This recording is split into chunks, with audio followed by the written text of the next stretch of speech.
Como dizem os especialistas, as urnas trazem sempre um recado. Na sua opinião, qual foi o recado dado pelos manauaras neste pleito, durante essa eleição de segundo turno? Nós estamos recebendo aqui no estúdio o cientista político Elcio Ribeiro do Carmo para comentar esse assunto. Seja muito bem-vindo mais uma vez ao Manhã no Ar. Bom dia, Adriane. Bom dia, Emanuel. Parabéns ao David, tá? Vamos levá-lo para o jiu-jitsu, né? Já que é grandão, a gente está precisando de gente assim. E, ao mesmo tempo, eu queria reforçar as minhas condolências ao candidato vitorioso, Davi Almeida, ao seu irmão, sua família, pela perda da sua mãe. Foi um dia de muitas emoções, né? No mesmo dia Sim. que perdeu a mãe, do enterro da mãe, o dia que foi eleito prefeito da cidade, um misto de emoções. Inclusive, ele estaria hoje aqui no Manhã no Ar, acabou cancelando a agenda porque passou 48 horas sem dormir. Imagina. No meio de tudo isso. Mas, Elcio, a gente falava ainda há pouco sobre o recado que as urnas dão. Aqui tem um resultado da eleição e é uma diferença muito apertada. Pouco mais de 23 mil votos, 2 pontos e meio de diferença percentuais. Na sua opinião, qual foi esse recado que as urnas deram para os dois candidatos? Muitos recados, uma diferença pequena. Utilizando uma metáfora, a gente diria que Davi derrotou Golias. Eu desafio o telespectador a fazer uma pesquisa. Eu custo a crer que hoje no Brasil, ou que na história brasileira, já tenha havido uma pessoa com o currículo do amazoniano em termos de vitórias. 4 vezes governador, 3 vezes prefeito, 1 vez senador. Davi venceu o Golias, né? Ainda que com uma vitória apertada, mas o amazoniano tem um lastro muito grande. Então, mostrou força, vários recados. A população quer a renovação e eu diria que, tal qual o Thomas Jefferson, presidente dos Estados Unidos, que falou que gostaria que na sua lápide tivesse criador de uma universidade, o ex-governador amazoniano tem esse mérito, né? Criou a UEA, fez muito pelo Amazonas. Agora tem uma hora de dizer tchau, como canta a Elis Regina na música do Belchior, o novo sempre vem, o novo sempre aparece, né? E um dos recados da população, derrotas consecutivas do ex-governador amazoniano Mendes aqui em Manaus, tá bom, chega, vamos tentar um outro, ainda que parte da população foi bem dividido. Eu acho que não dá para soltar fogos. Acredito que amazoniano ainda é uma voz a ser ouvida, não tem como, né? É uma pessoa experiente. Gostei muito, Adriane e Emanuel, da educação, da polidez dele ao reconhecer a derrota, né? Respeitoso, né? Muito respeitoso. E aí a população mostrou que está mudando, está querendo algo diferente. E a democracia tem isso, às vezes nós erramos. E se nós erramos, vamos tentar consertar, vamos tentar lapidar. Às vezes esse erro talvez ocorresse com outro também, mas as escolhas democráticas têm que ser respeitadas. Você se referiu ao posicionamento respeitoso de amazonino ao fim do resultado dessa eleição. Qual a análise que o senhor faz do posicionamento do vice dele? Veja bem, eu vejo o Wilker Barreto, porque eu não quero julgar, eu não gosto de julgar uma pessoa por um ato. O ato do Wilker Barreto eu achei lastimável, digno de reprovação, né? Eu acredito que qualquer um de nós, a gente precisa disso, de ter empatia com a dor do outro, não utilizar a dor alheia em benefício próprio ou mesmo para tentar enaltecer ou minimizar uma derrota. Então, eu achei péssimo o ato dele. Vejo o Wilker Barreto como um político novo, emergente, foi presidente da Câmara dos Vereadores, foi vereador extremamente atuante, eleito deputado estadual atuante. Eu acho que às vezes ele faz uma oposição meio ácida, mas é necessário uma fiscalização. Ontem eu achei vergonhoso, eu sinto muito. Eu tenho até uma simpatia pessoal pelo Wilker, mas não tem como aplaudir a manifestação dele totalmente, no meu entendimento, negativa. Para você entender do que a gente está falando, se você não acompanhou o começo do programa, a gente vai mostrar um trecho do que o vice-candidato, vice-prefeito da chapa de Amazonino Mendes falou, né? Derrotado logo depois do resultado da apuração de 100% das urnas. Uma eleição que houve de um tudo, até se apelar para velório. certo? Mas eu entendo que isso é uma coisa que a sociedade irá julgar. O importante é nós respeitarmos a vontade do povo e continuarmos, porque democracia é isso. Se ganha, se perde. Desnecessário, né? Principalmente Total, a primeira frase, não. como eu falava ainda há pouco, dor é Não. subjetiva demais para a gente tentar medir o que um está Não. sentindo, de que Sim. forma que está sentindo, Sim, ainda sim. mais quando a gente fala de uma mãe, de um momento de pandemia, e ela morreu em decorrência dessa doença. Sem ser advogado e já sendo, eu acredito que ele tenha dito isso no calor da derrota, mas a gente tem que saber perder também. É importante cumprimentar o adversário, ser elegante como foi o candidato ex-governador amazoniano. Agora, Davi Almeida, eleito prefeito da cidade, também recebeu um recado. Ao mesmo tempo que ele recebe um recado de aprovação de mais da metade do eleitorado aqui do Amazonas, ele recebe um recado de que quase metade não queria que ele fosse o prefeito da cidade e ele vai precisar governar para essas duas metades. Sabe o que eu mais gostei? Primeiro, eu entendo que o Davi Almeida está ao lado, ele foi eleito, nós elegemos ontem, prefeito e vice-prefeito. Para mim, Marcos Rota é um construtor de pontes, é alguém que foi extremamente educado também com o governador Amazonino Mendes, ex-governador Amazonino Mendes. E o que eu mais gostei na fala de Davi Almeida foi: vou governar para todos. Ele colocou essa tua ponderação, Adriane. Ele falou, a democracia tem que respeitar minorias. Todos sabem que o Davi Almeida é ligado, ele é ligado à Igreja Adventista, né? Eu tenho até uma simpatia por eles, porque eles são vegetarianos como eu, então eu já comi muito com os adventistas. E o que ele fala? Eu vou governar para católicos, para protestantes, para espíritas. Colocou isso para quem votou em mim e para quem não votou em mim.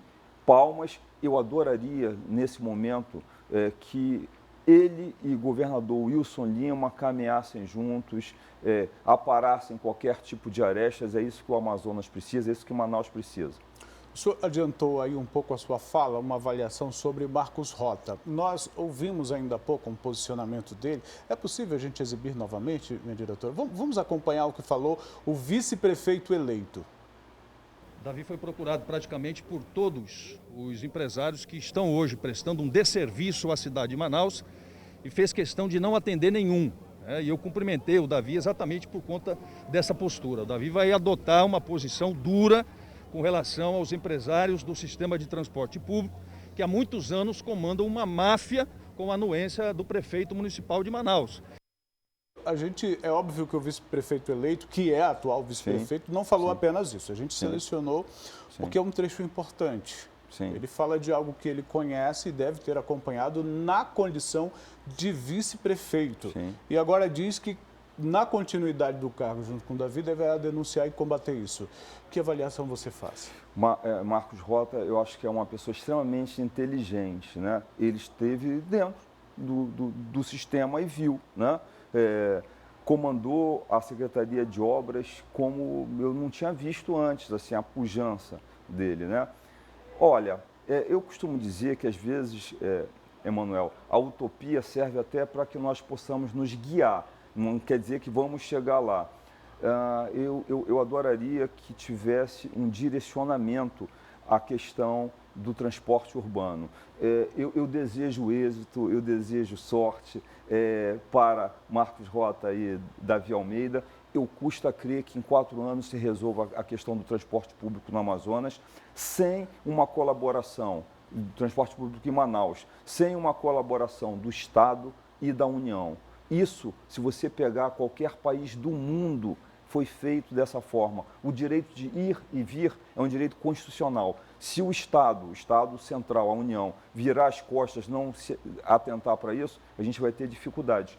Espero que esse subsídio, como o Rota colocou, que é entregue à empresa de ônibus, 13 milhões todos os meses. Seja cobrado, pelo menos, né? Eu lembro que ano passado, o prefeito Arthur, numa entrevista, ele, de certa forma, jogou o boné, falou, não dá mais não tem mais tempo hábil para mexer com a questão do transporte.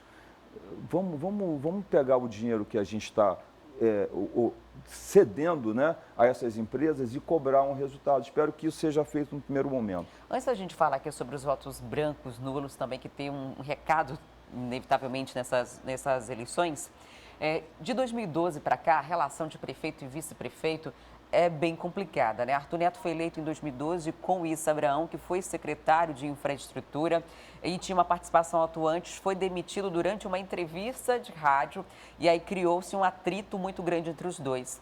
4 anos depois, eleito junto com Marcos Rota, que foi secretário de infraestrutura e depois ficou no quintal ali da prefeitura, sem nenhuma atuação. E no começo, estava ali na linha de frente e depois não fez mais nada. De acordo com ele, perdeu a autonomia dentro da administração pública. O que deve acontecer agora? Sem Arthur Neto, Marcos Rota junto com Davi Almeida, será um vice atuante? Deve assumir a secretaria? Essa declaração de transporte público pode indicar, de repente, que ele vai para a SMTU, algo do tipo? São as especulações, né, Adriane, que vão percorrer o nosso caminho. Eu diria que as pessoas têm virtudes e defeitos, né? Se tiver que comparar Davi Almeida e Arthur Neto, eu diria que os dois gostam de correr. Hoje o Davi bem mais em forma, né? Até por conta da idade, enfim, problema do joelho que um tem, o outro não tem. Mas eu diria que são personalidades distintas. Eu vejo o Davi Almeida uma pessoa que reparte um pouco mais, né? Não tem aquela liderança que tem o Arthur no dia a dia. Eu acho que houve mais pessoas. Eu adoraria que Marcos Rota também fosse protagonista, porque é alguém que tem um lastro aí de conhecimento, já foi deputado federal, deputado estadual, vice-prefeito, secretário e conhece os problemas. Eu adoraria vê-lo linha de frente, sabendo que constitucionalmente o prefeito está lá para substituir, o vice está lá para substituir o prefeito, o vice-governador, o vice-presidente também. Então, eles têm uma função constitucional limitada. Nada impede que o titular protagonize essa função. A gente conversou logo depois, te ouvimos aqui logo depois do primeiro turno, né, das eleições do primeiro turno, e falamos naquele momento sobre a expectativa de participação dos eleitores nesse comparecimento às urnas. A gente previa, pelo menos para a gente aqui, a gente previa uma participação menor do eleitorado. Diferença pequena, né? Sim. Pouco mais de 4 pontos percentuais das abstenções, esse é um fenômeno internacional. No Amazonas e aqui na capital, a gente está abaixo do índice nacional, né, disso. E juntando as abstenções com os votos brancos e nulos, é o que a gente chama de alienação, né, das eleições, das pessoas que não querem votar ou desistem de votar. E um número esse que poderia mudar completamente o resultado da eleição. Quase um terço. Eu estava ouvindo você hoje de manhã, eu acordo cedo, eu ouço vocês de manhã cedo. Você falou do abstencionismo, né? É um fenômeno internacional, não toca só aqui em Manaus. Isso mostra, Emanuel, Adriane, um desgosto da população com a democracia representativa.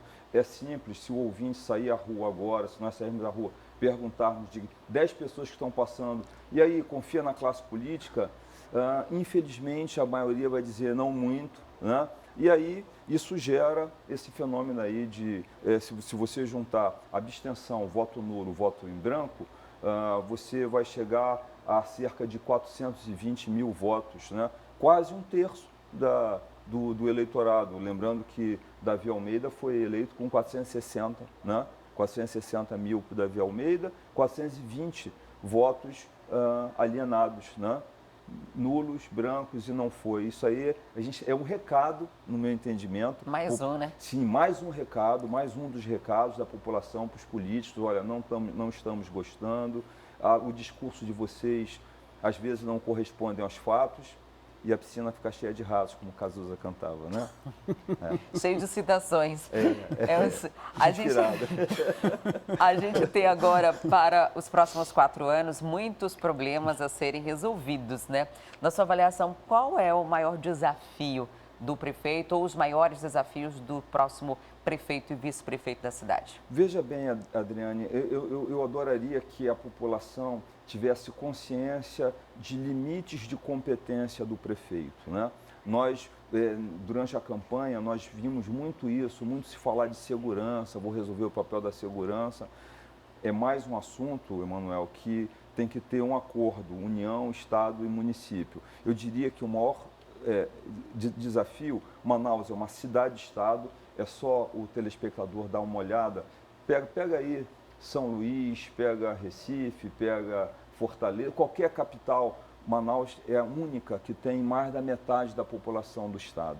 É a única, não tem outra, entendeu? De cidades com mais de 1 milhão de habitantes. Uma capital-estado, né? Sim, uma capital-estado. Então, os desafios são múltiplos. Invasões que as pessoas estão lá porque necessitam de moradia. Olha só, isso aí é uma situação que tem que haver um acordo. Prefeitura, governador, presidente da República. É necessário, ministro da Infraestrutura, que sempre vem aqui, é necessário olhar para isso, é um problema brasileiro.